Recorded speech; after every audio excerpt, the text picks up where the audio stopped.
Birth certificate జారీ చేసేందుకు 25,000 రూపాయలు లంచం తీసుకుంటూ నారాయణపేట ఆర్డీఓ రామచంద్ర నాయక్ ఏసీబీ అధికారులకు రెడ్ హ్యాండెడ్ గా పట్టుబడ్డాడు.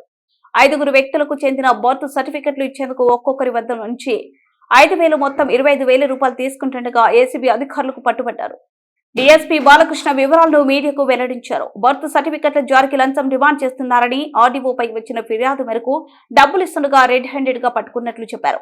ఒక్కో సర్టిఫికెట్ కు 7,500 రూపాయలు డిమాండ్ చేయగా చివరకు 5,000 తీసుకునేందుకు ఆర్డీఓ ఒప్పుకున్నారని, అందులో భాగంగా దాడి చేసి పట్టుకున్నామని చెప్పారు. ఏసీబీ అధికారుల కార్యాలయంతో పాటు నారాయణపేటలోని బాబా కాలనీలో నివాసముంటున్న ఇంట్లో అధికారులు సోదాలు నిర్వహించారు. లంచం తీసుకుంటూ ఆర్డీఓ పట్టుబట్టడంతో అధికారుల్లో కలకలం రేగింది. రోజు ఒక కేసు నమోదు చేసుకొని ఆర్డీఓ ఆఫీస్కు రావడం జరిగింది. కేసు యొక్క ముఖ్య వివరాలు ఏమంటే, ఫిర్యాదుదారుని యొక్క